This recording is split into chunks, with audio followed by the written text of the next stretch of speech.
Materi selanjutnya yaitu fenomena gunung berapi, gempa bumi, dan tsunami. Yang pertama yaitu gunung berapi. Apa itu gunung berapi? Gunung berapi ini adalah rekahan pada kerak bumi, tempat keluarnya magma dan gas atau cairan lainnya ke permukaan bumi. Kemudian, proses keluarnya magma dari dalam bumi menuju permukaan bumi disebut vulkanisme. Magma yang disemburkan gunung berapi ke permukaan bumi disebut dengan lahar. Yang ketiga, gunung berapi yang berhenti meletus selamanya disebut dengan gunung mati.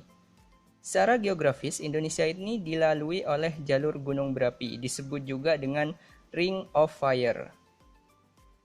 Gempa bumi selain membawa bencana, juga memberikan manfaat. Yang pertama yaitu gunung berapi mengeluarkan abu vulkanik yang dapat menyuburkan tanah. Kemudian material gunung berapi berupa batu, kerikil, dan pasir dapat dimanfaatkan sebagai bahan bangunan. Kemudian magma yang telah membeku di permukaan bumi menyimpan berbagai macam mineral logam atau bahan tambang seperti emas dan perak.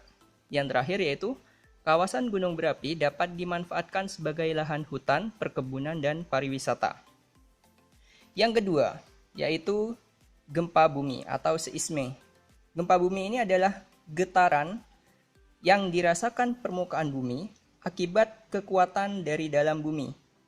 Faktor-faktor yang menjadi penyebab terjadinya gempa bumi ini ada 3.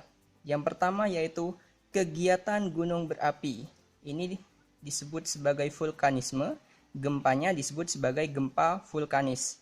Yang kedua yaitu pergeseran lapisan kulit bumi, disebut dengan gempa tektonis.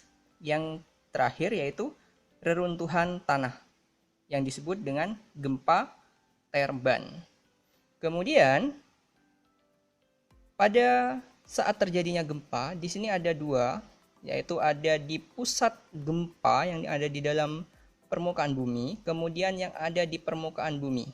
Kalau yang ada di dalam permukaan bumi, ini disebut sebagai hipocentrum. Apa itu hipocentrum? Ini adalah pusat gempa tektonik di dalam bumi, letaknya di dalam bumi. Kemudian epicentrum. Nah, epicentrum ini tempat di permukaan bumi yang terletak tegak lurus dari hipocentrum. Letaknya ada di permukaan bumi kalau epicentrum. Alat untuk mengukur dan mencatat kekuatan gempa bumi ini disebut sebagai seismograf atau seismometer. Kemudian, rekaman dari seismometer atau seismograf ini disebut sebagai seismogram. Kemudian yang ketiga yaitu tsunami. Apa itu tsunami? Tsunami ini adalah perpindahan badan air yang disebabkan oleh perubahan permukaan laut secara vertikal dengan tiba-tiba. Penyebab terjadinya gempa bumi ini ada 4.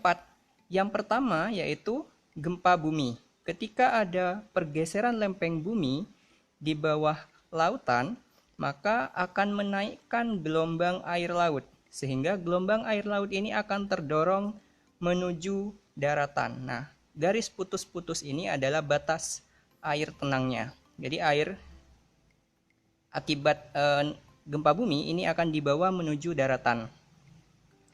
Yang kedua, penyebab gempa bumi itu adalah erosi. Jadi erosi yang dimaksud di sini adalah terjadinya longsor yang ada di dalam permukaan air laut. Ada yang terjadi di dalam permukaan air laut. Nah, ketika di sini terjadi longsor, maka gelombang air laut ini akan naik, sehingga gelombang yang naik ini akan dibawa menuju daratan. Yang ketiga, penyebab gempa bumi yaitu gunung berapi yang meletus. Nah, ini adalah gunung berapi di bawah permukaan air laut yang meletus sehingga magmanya akan menaikkan gelombang air laut, sehingga gelombang air laut ini akan naik kemudian dibawa menuju daratan. Yang terakhir, penyebab gempa bumi yaitu adalah jatuhnya meteoroid. Jadi meteoroid ini yang jatuh ke permukaan air laut dengan sangat keras, ini akan menaikkan muka gelombang air laut sehingga gelombang akan naik, kemudian gelombang ini akan dibawa menuju daratan. Nah, ini adalah 4 penyebab gempa, 4 penyebab terjadinya tsunami. Nah, ini coret penyebab tsunami.